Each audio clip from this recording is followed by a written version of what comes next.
Aujourd'hui, dans la Minute de l'Entraîneur, on va parler du matériel nécessaire pour débuter la course à pied. J'aime bien dire que la course à pied est un sport simple qui nécessite une paire de baskets et une montre. C'est presque vrai.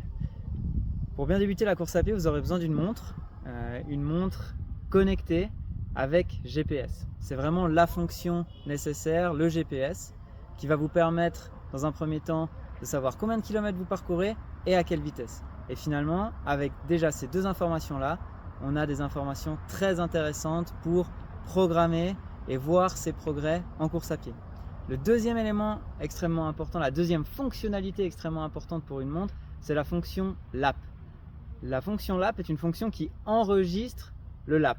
Et du coup, quand vous faites une séance d'intervalle, on arrive à avoir exactement la vitesse et la distance sur le lap que vous faites. Admettons sur un 10 x 1, on pourra voir sur chacune des minutes vite votre vitesse de déplacement et la distance que vous avez parcourue.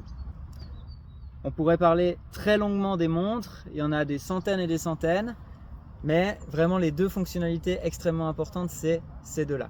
Si vous voulez travailler avec la fréquence cardiaque, il faut que votre montre ait des capteurs ANT+, pour une connectivité avec les cardiofréquencemètres. À savoir que les montres actuelles bénéficient de cardiofréquencemètres au poignet qui ne sont pas encore tout à fait au point. Et du coup, je vous déconseille de travailler avec cette mesure de fréquence cardiaque là. Le deuxième élément extrêmement important pour débuter la course à pied, évidemment, c'est les chaussures. Comment choisir ces chaussures quand on a des centaines de milliers de marques, des centaines de milliers de produits dans chacune des marques?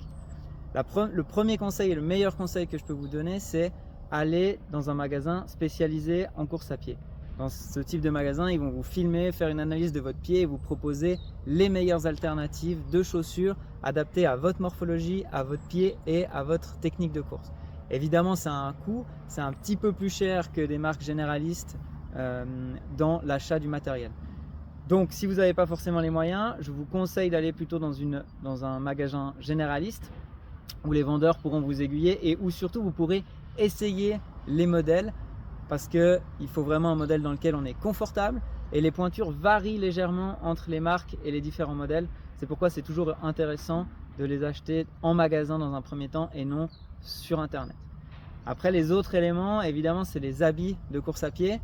Alors en été, c'est très simple, un short, un t-shirt suffisent. En hiver, il va falloir s'habiller un petit peu plus chaudement, mettre des collants ou des trainings. Je vais vous recommander évidemment plutôt les collants qui sont quand même plus confortables et qui évitent les frottements.